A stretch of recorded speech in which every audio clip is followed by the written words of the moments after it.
कल का रॉस द्वीप आज नेताजी सुभाष चंद्र बोस द्वीप के नाम से जाना जाता है। ये द्वीप साक्षी है इतिहास के उन अनकही और अनसुनी घटनाओं का, जहां हमारे देशभक्तों पर अत्याचार और अमानवीय यातनाओं का सिलसिला चला था। जिन हाथों ने कभी अंग्रेजी सरकार के खिलाफ 1857 में बंदूकें उठाई या फिर अपनी कलम से आजादी पाने की अनंत ज्वाला जगाई थी, उन हाथों से अंग्रेजों ने अपने लिए सुख सुविधाओं के सभी सामान उपलब्ध करवाए। हम जानते हैं कि हमारे स्वतंत्रता सेनानियों के खून पसीने से रची बसी है इसकी मिट्टी।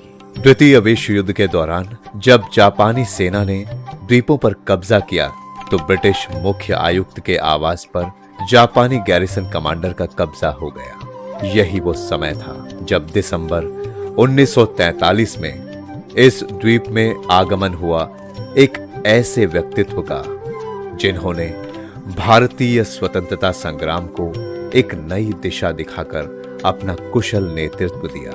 पराक्रम और अदम्य साहस से परिपूर्ण और provisional government of Azad Hind के सुप्रीम कमांडर नेताजी सुभाष चंद्र बोस ने अंडमान दौरे के दौरान 29 से 31 दिसंबर 1943 को इसी द्वीप पे आवास किया था और तब 3 दिनों तक कभी ब्रिटिश मुख्य आयुक्त का आवास रहे बंगले के ऊपर भारतीय तिरंगा फहरा रहा था। यही वो समय था जब नेताजी सुभाष चंद्र बोस ने 30 दिसंबर 1943 को पोर्ट ब्लेयर में तिरंगा फहराकर इन द्वीपों को सबसे पहले आजाद होने का गौरव प्रदान किया था।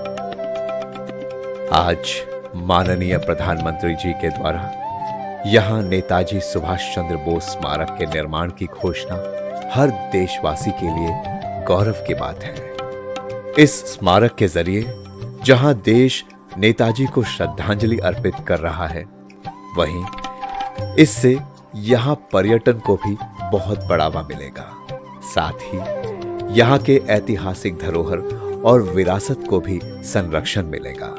इस राष्ट्रीय स्मारक में नेताजी के अनुकरणीय जीवन और स्वतंत्रता संग्राम में उनके अमूल्य योगदान पर आधारित museum cum interpretation centre, guided heritage trail, Port Blair और इस द्वीप के बीच रोपवे, लेजर अथवा light and sound show, theme आधारित बच्चों का मनोरंजन पार्क, फूड एवं रेस्टो लॉन्च आदि का प्रावधान किया जा रहा है।